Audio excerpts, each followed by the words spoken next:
वन्दे शूरशशाङ्कवेनेनं वन्दे मुकुन्दप्रियम् वन्दे भक्तजनाश्रयं च वरदं वन्दे शिवं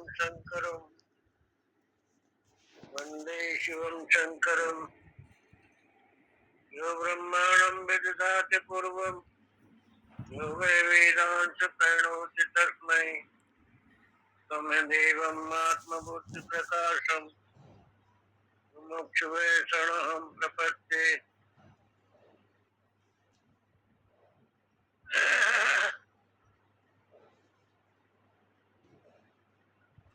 श्लोक चल रहा है, यदा सर्वे प्रमुच्यन्ते कामाय हृदय स्थिता अथ मृतो मृतो भवति अत्र ब्रह्म समुष्णुते अथन ब्रह्म समुष्णुते। जिस समय सारी कामनाएं हृदय में आसन लेकर के बैठी हुई सारी छूट जाती है। मरने वाला प्राणी अमृत हो जाता है। ये श्लोक चल रहा है। ये देखिए ग्रंथियां होती हैं, काम ग्रंथि, क्रोध ग्रंथि, लोभ ग्रंथि, अविद्या ग्रंथि, वासना ग्रंथि। मैंने पूछी थी वासना की गांठ। वो पहले बनाई थी, आलू की सब्जी बनाई थी अलग। आज जोड़ के बनाई है आलू की पहले आलू की सब्जी बना ये हाथ जोड़ के क्यों बताओ। बनी, ये गांठ क्यों पैदा हुई?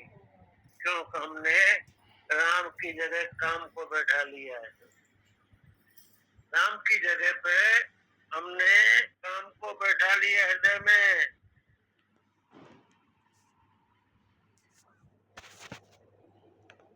अपने को राम जानने की जगह काम जानने लग गया। क्योंकि जीवन में जितनी भी गति होती है उनको काम चलाता है, राम नहीं चलाता। चलते फिरते जो कुछ भी हो रहा है वो काम के द्वारा होता है।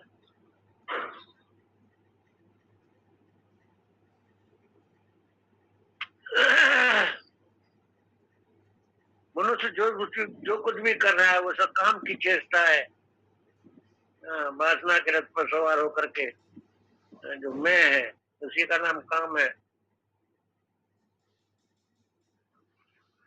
वासना के रथ पर उतर गए तो उस मैं का नाम है राम।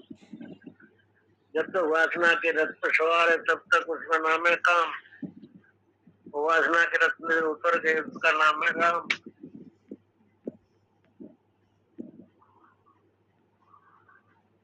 जब मैं प्रच्छन्न हुआ तो वासना बैठ गई महाराज।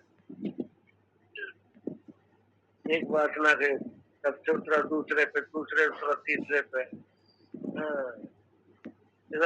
जीवन भर चलता रहता है।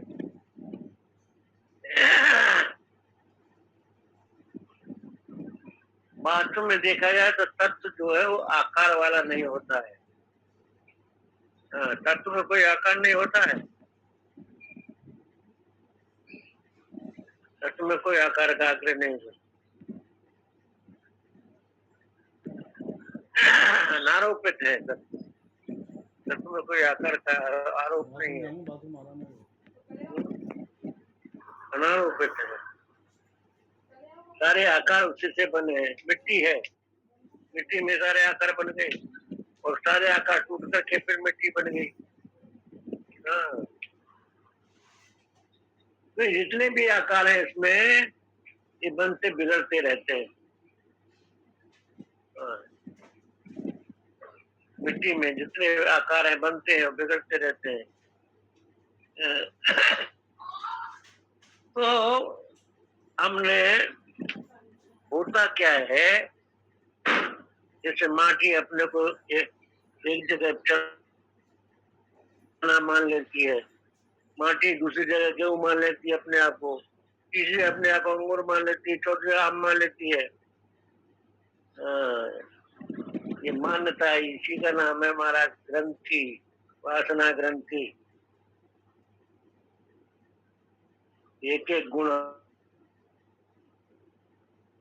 या एक एक आकार, इसमें एक एक रस का स्वभाव, ये सब, ये माटी अपना ये मानने लगी। जब मानने लगी तो उससे गुजरना ही पड़ेगा। जैसे चना है, हाँ, चना कभी फूलेगा भी, कभी फटेगा भी, कभी भुना भी जाएगा, कभी अंकुरित तो होगा उसमें से, और कभी नष्ट भ्रष्ट हो, कभी माटी है चना। हाँ। तो चने में जो सारे आकार है, सारे विकार है, सारे संस्कार है, सारे गुण, सारे धर्म, हाँ, माटी में आरोपित है। चने को जला दो तो फिर माटी की माटी।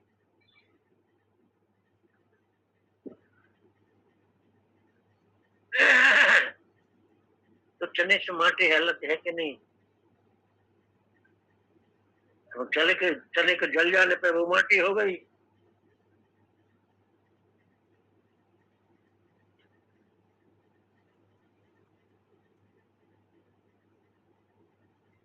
तो ये जो चने को भुना गया, अंकुरित हुआ, पीसा गया, ये क्यों हुआ? अपने को जिसने चना माना, इसलिए मिट्टी ने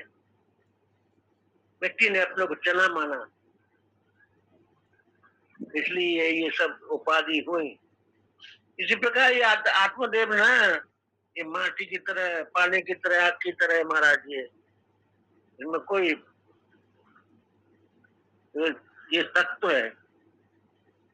हाँ।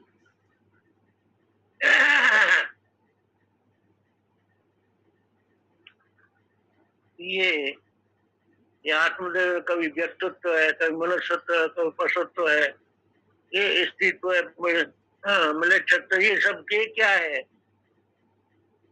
ये सब है महाराज, अपने आप को हमने मान लिया तो पंचभूत पंचभूत ये सब मिटते फटते सब कुछ पंचभूत का बिगड़ता है, जो का तो पंचभूत रहता है।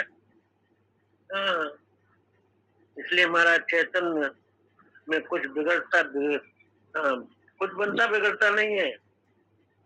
बनते बिगड़ते क्या है? नाम रूप बन रहे हैं। हाँ, चैतन्य तो धातु है, उसमें हम एक एक वृत्ति बने हुए दर दर ढिंगरा दौड़ते फिर रहे हैं।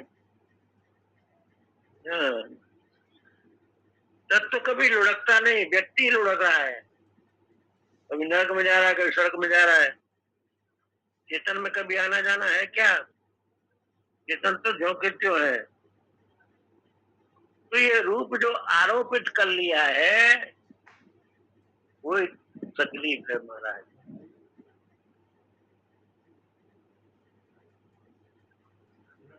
आरोपित है, मैं करके, जब तक अपने आप को मैं करके आरोपित नहीं करेंगे तब तक मैं करके आरोपित, मैं तू यह वो क्या हुआ, ये सब आरोपित है। जब मैं तू आरोपित हो गया, क्योंकि वो तो ब्रह्मांड है ना, वो तो विराट का मैं है। उसमें कहीं आना जाना नहीं है, गमनागमन नहीं है।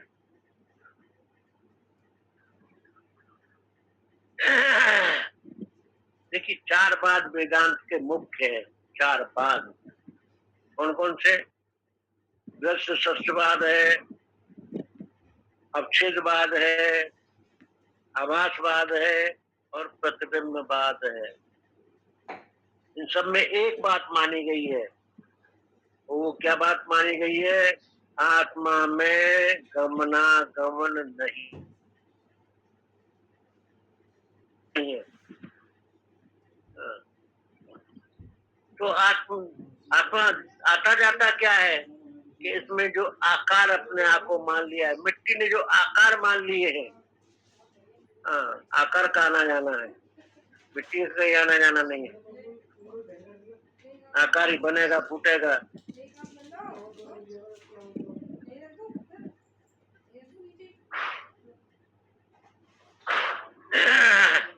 पूर्ण वस्तु में कहीं आना जाना नहीं है महाराज। पूर्ण वस्तु में कोई गमनागमन नहीं है। गमनागमन की कल्पना होती है, और जब अपने स्वरूप की अखंडता का बोध हो जाएगा, हाँ, तो ये कल्पना सब मिट जाती है।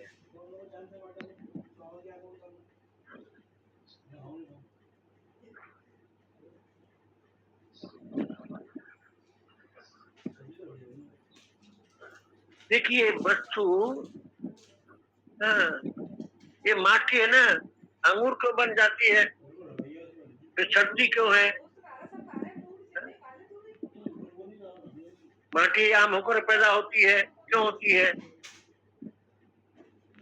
कारण क्या है? माटी है, आम बन के पैदा हुई, माटी अंगूर बनकर सड़ी। ये कारण क्या है? बोले तत्त वासना की जो गांठ पड़ गई है, ग्रंथि,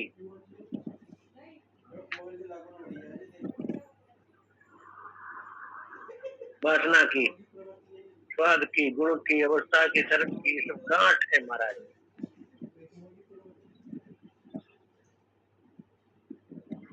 हाँ,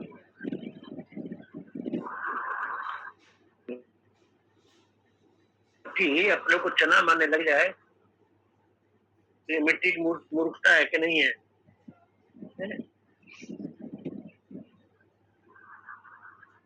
क्योंकि तत्व में कोई आकार नहीं होता, कोई गुण नहीं होता, कोई धर्म नहीं होता, कोई अवस्था नहीं होती है, कोई परसेंटल कभी नहीं होती है तत्व में। ये आरोपित आकार में अहिंसा है।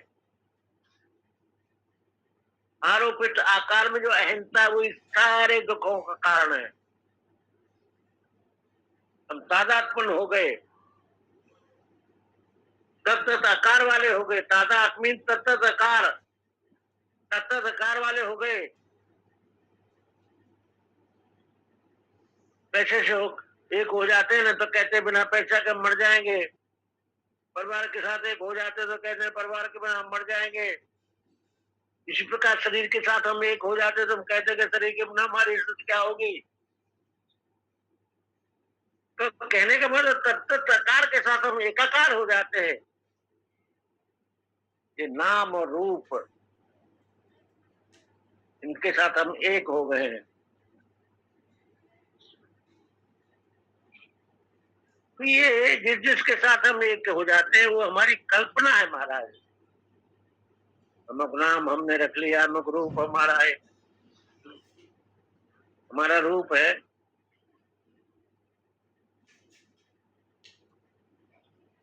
ये क्या है? ये कर्तापन और भोक्तापन, हाँ, ये अपने आप में आरोपित कर लिया हमने। का अध्यास मत करो। ये सारी कल्पनाएं हमने अपने आप बनाई है। मैं करता हूँ, मैं भोगता हूँ, मैं शरीर वाला हूँ, ये सारी कल्पना है। ये सारी गांठें अपने आप में हमारे मानी हुई है। वासना की मोटर बैठे हुए चले जा रहे हैं। कहाँ जा रहे हैं? पैसा मिले। कहाँ जा रहे हैं? कि स्त्री मिले। कहाँ जा रहे हैं? कि मकान मिले। कहाँ जा रहे हैं? कि पुत्र मिले, कुर्सी मिले। ये वासना की मोटर पर बैठे चले जा रहे हैं महाराज। ये वासना की मोटर ही हमें परेशान कर रही है। अथ मृत्यो अमृतो भवति। देखिए मरने वाली चीजों के साथ में हम अपने आप को जोड़ लेंगे ना तो स्वयं मरने वाले बन जाएंगे। एक तो ये जोड़ना है। क्या जोड़ना है? कि मरने वाली चीज मेरी है, हाँ? ये जोड़ना है कि मरने वाली चीज मेरी है। और दूसरा क्या जोड़ना है? कि मैं ही हूँ, हाँ, मैं ही हूँ। और तीसरा जोड़ना क्या है?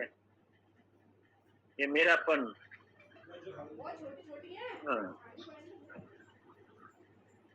ये तीनों चीजें कब बाधित होंगी? अधिष्ठान का ज्ञान हो जाएगा, अपने स्वरूप का ज्ञान हो जाएगा, तो ये तीनों चीज समाप्त हो जाएंगे। ये मरने वाली चीज मेरी है, ये शरीर मरने वाला है, ये मेरा है, यही तो है ना। ये शरीर मरने वाला है, मेरा है, हाँ। तो दूसरा ये मैं ही हूँ, और तीसरा ये मेरेपन का मेरापन। तो ये तीनों चीजें बाधित किससे होंगी? अधिष्ठान ज्ञान से बाधित होंगी। तो हम थोड़ी देर के लिए मैं मेरे को हटा लें, मैं मेरे को अपने पास, न मैं कुछ हूँ न मेरा कुछ है, ना कुछ हुआ न है कछु, ना कुछ हो वनहार, अनुभव का दीदार है अपना रूप अपार। हुआ नहीं है। अरे महाराज, न पुनर्जन्म हुआ है, न आगे होगा, न लोक लोकांतर में गमन हमारा हुआ है, न आगे कभी होगा। इस स्वप्न की तरह कल्पना है महाराज। स्वप्न के हम दृष्टा बन जाए, ये स्वप्न की तरह से कल्पना हो रही है कि मेरा लोक लोकांतर में जाना आना है, गमना गमन है, पुनर्जन्म है।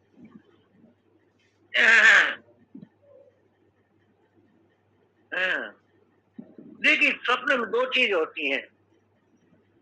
एक तो स्वप्न पूरे समय से स्वप्न का एक दृष्टा होता है, और एक स्वप्न में व्यक्ति होता है। दो चीज स्वप्न में। अब स्वप्न जो दिखाई पड़ रहा है वो कैसे?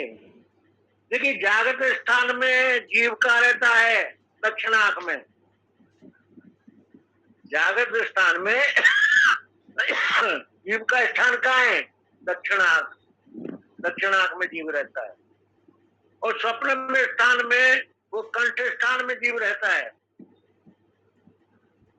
और सुषुप्ति स्थान में हृदय में रहता है। तो स्वप्न में वो कंठ स्थान में रहता है, तो कंठ में वो हेता नाम के जो नाड़ी है, वो नाड़ी के 100वें भाग, इतना सूक्ष्म, इसलिए तो इतना विशाल होता है। सारा संसार बना लेते हैं हम स्वप्न में, पूरा संसार की रचना कर लेते हैं। तो स्वप्न में मैं ही, समूचे स्वप्न का दृष्टा मैं ही, और स्वप्न का व्यक्ति भी मैं ही। दो है क्या? नहीं है, एक ही है।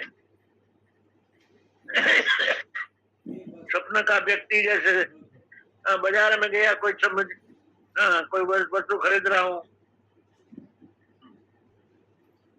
एक तो स्वप्न का देखने वाला आत्मा, और एक मनुष्य बन करके सौदा खरीदने वाला व्यक्ति। तो ये सौदा खरीदने वाला व्यक्ति का बोलो, वो ये भी मानता मेरा पूर्व में जन्म हुआ, उत्तर जन्म होगा, 20 वर्ष पहले मेरा ब्याह हुआ, 10 वर्ष का मेरा बेटा हो गया, मेरा बड़ा मकान है, सौदा खरीद के वहां जाने वाला। तो स्वप्न में समूची ये जो 20 वर्ष का ब्याह हुआ, 10 वर्ष का बेटा, ये मकान, ये क्या है?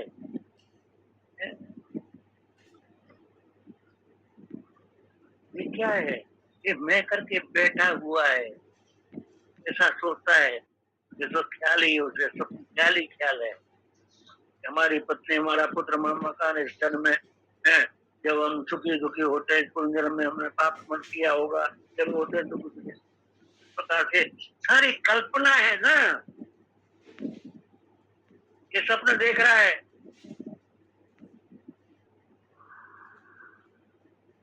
तो ये स्वप्न के व्यक्तित्व में जो मैं जुड़ा हुआ है, उसी से भूत भविष्य वर्तमान की कल्पना कर रहा है, उसी से सारा जुड़ा हुआ है।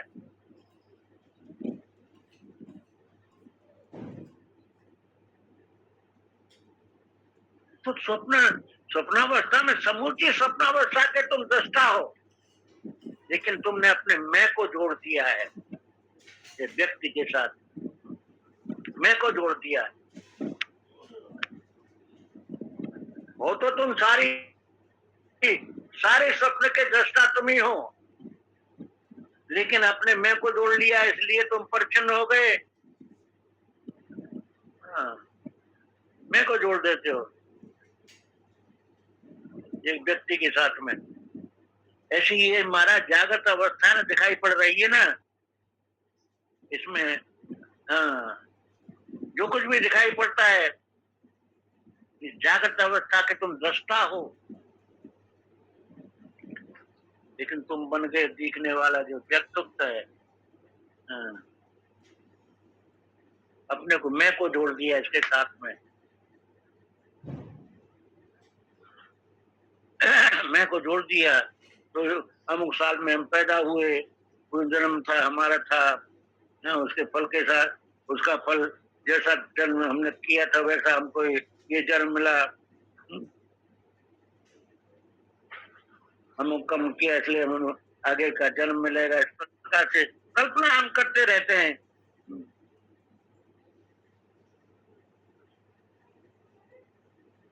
तो स्वप्न पुरुष को मैं समझने के कारण और स्वप्न पुरुष को मेरा समझने के कारण, हाँ, ये तुम्हारा पूर्ण जन्म भी हो गया है, तुम्हारा उत्तर में भी हो गया है, तुम सुखी भी हो, तुम दुखी हो। किस कारण से? स्वप्न पुरुष को मैंने समझा, मेरा समझा, मैं और मेरा समझने के कारण ये सारा दुख सुख का कारण बना हुआ है।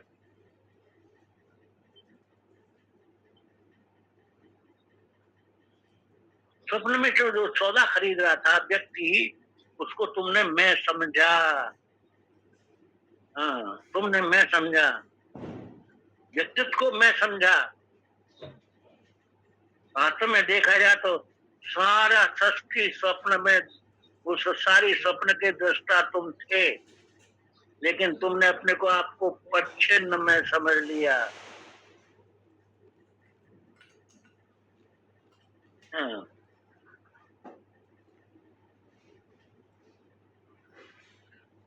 तत्वदृष्टि से देखा जाए तो सारी सृष्टि के तुम दृष्टा हो। स्वप्न की सारी सृष्टि, स्वप्न की जितनी भी रचना थी उसके दृष्टा तुम ही तो थे ना, तुम्हारे सिवा क्या था। लेकिन उसमें तुमने एक व्यक्ति को अपना समझ लिया। स्वप्न में एक व्यक्ति जो सौदा खरीद रहा था, जो बोल रहा था मेरा ब्याह हुआ, मेरा बच्चा हुआ, मेरा मकान ही मेरे, वो बन गए। इसी प्रकार से जागृत अवस्था में तुमने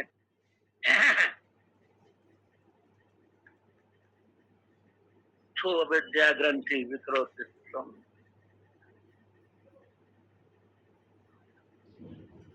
या विद्या की ग्रंथि, हृदय की ग्रंथि, वासना की ग्रंथि, चित्त ग्रंथि।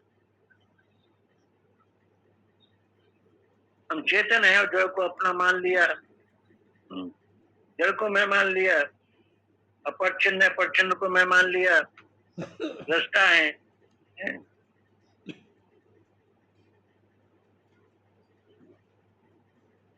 सारे स्वप्न के दृष्टा लेके तमाशे को मैं अपना मान लिया।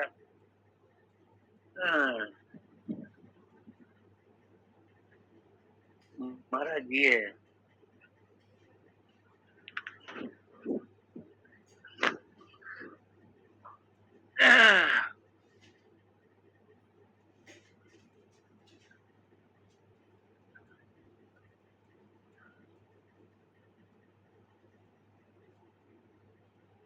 ये भोग वासना, ये भोग वासना की गांठ है।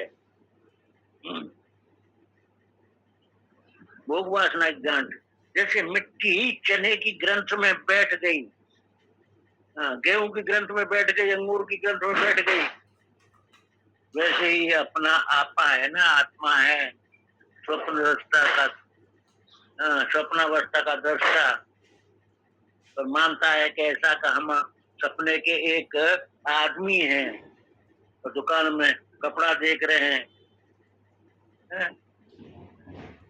अरे महाराज, हम तो है दृष्टा। दृष्टा वो जो समूची स्वप्न अवस्था का दृष्टा है। सात बता से लिए थे ना। हाँ, कौन है दृष्टा? तो सारी स्वप्नावस्था का जो दृष्टा है वही तो दृष्टा है ना। इस प्रकार के जागृत अवस्था में हम दृष्टा है।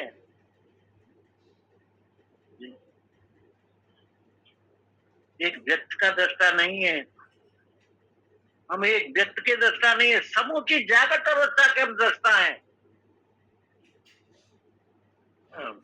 जागृत अवस्था में जो पूर्व जन्म उत्तर जन्म कल्पना है उसके भी हम दृष्टा है महाराज।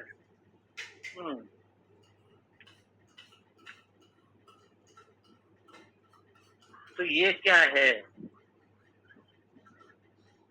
विद्यते हृदय ग्रंथि चित्तन्ते सर्व संशय क्षीयन्ते चास कर्माणि तस्मिन् दृष्टे परावरे तस्मिन् दृष्टे पर सारे संशय नष्ट हो जाए।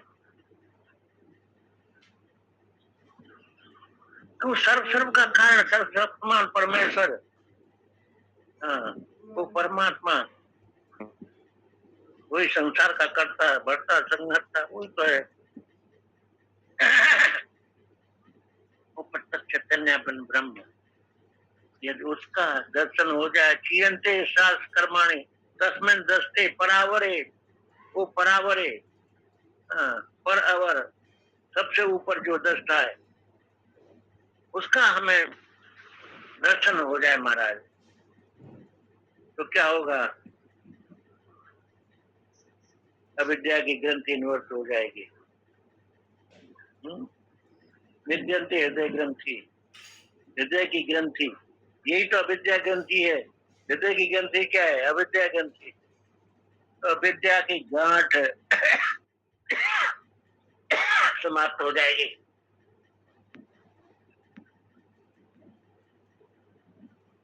हमने आपको अपने आप को मान लिया है आम अंगूर से पैदा होते सूखते हुए खींचते हुए बढ़ते हुए देखते हुए नर किशोर की अपने आप को कौन मान रहे? जायते अस्ति वर्धते विपर्य क्षीयते विनश्यते, जो प्रकृति के 6 गुण हैं उनको अपना मान लिया। मैं, मेरा जन्म होता है, मैं बढ़ता हूँ, मैं वर्धते, फिर मेरे में परिवर्तन होता है, बालक हुआ जवान बूढ़ा हुआ परिवर्तन, फिर मेरे में क्षीणता आती है, फिर विनाश होता है। 6 गुण जो है प्रकृति के मैंने अपने में आरोपित कर लिए। हमारा पाँव में बेड़ी लगा ली, चित्तन्ते हृदय ग्रंथि, जो पाँव में बेड़ी इसका भेदन हो जाए। और भेदन कैसे होगा? अविद्या की ग्रंथि विद्यन्ते हृदय ग्रंथि क्षीयन्ते सर्व संशय, हृदय की ग्रंथि का छेदन तस्मिन् दृष्टे परावरे, उस परम ब्रह्म परमात्मा उसके साथ हम एकाकार हो जाएंगे।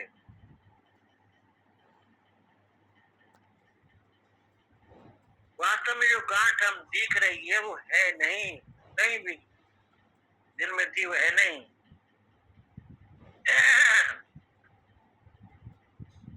क्योंकि ये सौंदर्य एक वासना है, उसकी गांठ। उसको तुमने मैं मान लिया, मैं मान करके बैठ गए।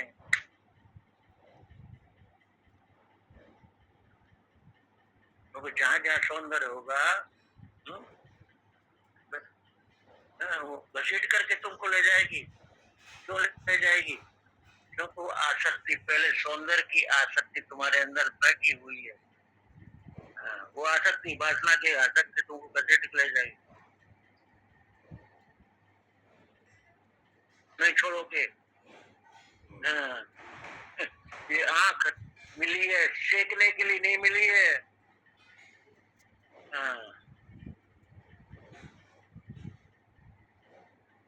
आंख केवल देखने के लिए मिली है, लेकिन हम आंख सेकने लग जाते हैं। यही तकलीफ है महाराज।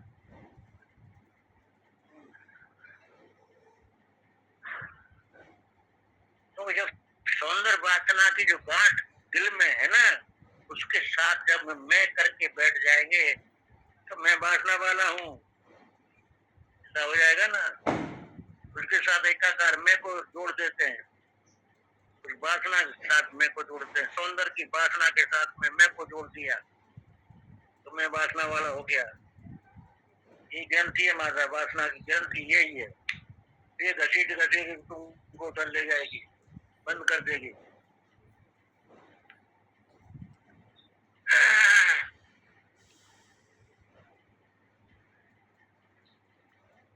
ये गठबंधन, धन की वासना, हाँ, काम की वासना, वासना उधर चैतन्य के साथ में जो गांठ जोड़ ली है, ये गठबंधन। जैसे ब्याह में पति पत्नी, हाँ, कपड़े दान से बन जाते ना, कपड़े की बात तो बाद में खुल जाती है, लेकिन दिल में जो वासना की गांठ बन जाती है ना, वो मेरा पति, मेरी पत्नी, मेरे पति, पति के मैं को और पत्नी के मैं के साथ जोड़ दिया। दोनों भले भले डोलते कि नहीं डोलते हैं। अब रो महाराज, पीट पीट छाती पीट के रो, क्यों रोता है वो?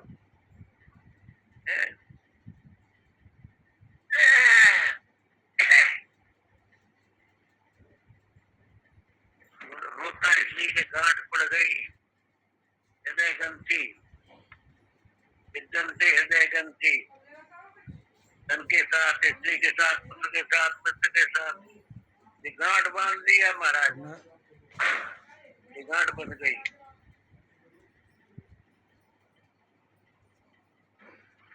अरे महाराज, चेतन में कोई गांठ है क्या? चेतन में कोई गांठ बांट नहीं मिलती है चेतन में, हाँ, कोई गांठ नहीं है, कोई खम्बा नहीं है, रस्सी से कोई बना हुआ नहीं है। चेतन तो उल्टा आकाश है, अधिष्ठान है सबका, सबका अधिष्ठान है, चिन्ह मात्र है वो तो, उसमें गांठ कैसे लग सकती है? तो गांठ तो छू ही नहीं सकती है ना।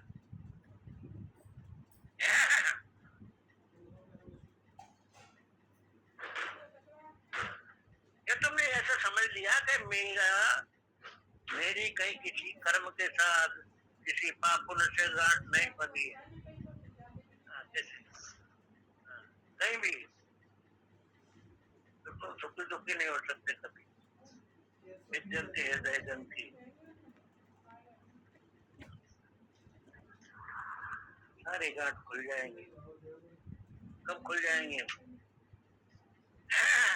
जब तुम अपने को चेतन स्वरूप समझने लग जाओगे। समय हो गया है यहाँ पे, यही बहाने को विराम देता हूँ, ये चर्चा कल चलेगी।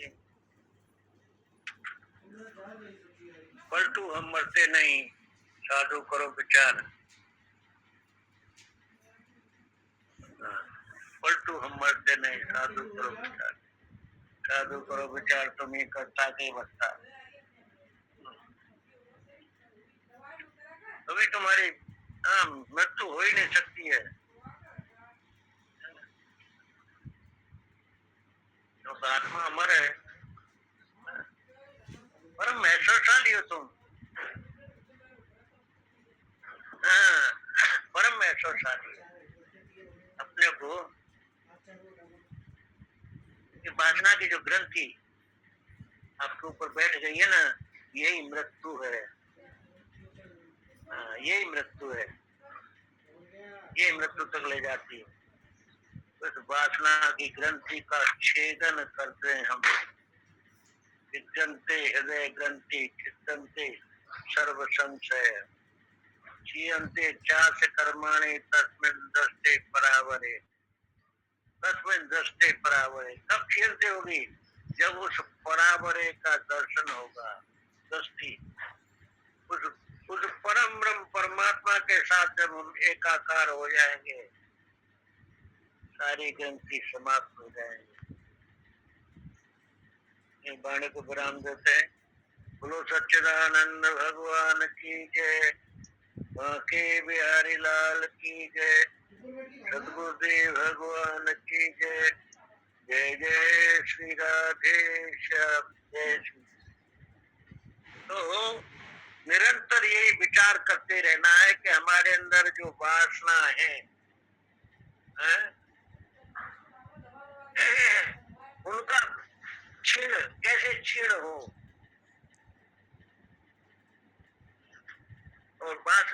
की है, ये मन की है। मन ही वासना है, मन का स्वरूप ही वासना है, मन की आकृति ही वासना है। और ये प्राण रूपी रथ पे बैठा हुआ है, तो वासना क्षीण कैसे होगी कि प्राण रूपी रथ के ऊपर से उतरेगा।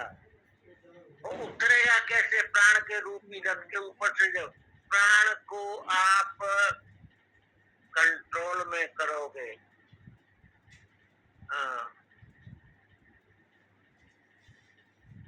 प्राण आपके लंबे और सूक्ष्म हो जाए, हाँ, इतना सूक्ष्म, इतना सूक्ष्म, जितना सूक्ष्म प्राण होगा उतने ही उसकी दीर्घता बढ़ेगी, लंबाई बढ़ेगी श्वास की। जितना सूक्ष्म होगा उतना ही वो विस्तार उसका बढ़ेगा श्वास का। धीमी श्वास जितनी धीमी होगी, वासना उतनी ही क्षीण होती चली जाएगी। सोमुत 12 चलत 18 विषय करत 36, ये श्वास का। सोते हुए 12 अंगुल चलती हैं सांसें, सोमुत 12 चलत 18, चलते हुए चलते तो श्वास है 18 अंगुल चलती हैं। और विषय विषय वासना हम संभोग करता है तो वो 36 अंगुल चलती हैं। तो इस श्वास को कर्टेल करना है, कर्टेल क्षीण करते जाना। जितना क्षीण होती चले जाएंगे उतनी इनका विस्तार बढ़ता चला जाएगा, उतना ही ये मन जो है, ये वासना क्षीण होती चली जाएंगी, मन जो है निर्विषय होता चला जाएगा। इसलिए तो प्राणायाम की साधना करते हैं महान पुरुष, ये जितने साधु संत हैं, क्यों प्राणायाम की साधना करते? इसलिए करते हैं, इस वासनाओं को क्षीण करने के लिए प्राणायाम के साधना।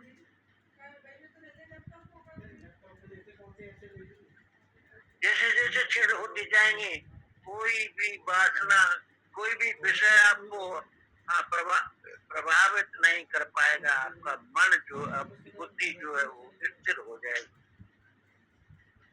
जय श्री कृष्ण महाराज, जय श्री कृष्ण। बोलो सच्चिदानंद भगवान की जय, बांके बिहारी लाल की जय, सद्गुरुदेव भगवान की जय। जय जय श्री राधे श्याम, जय श्री कृष्ण।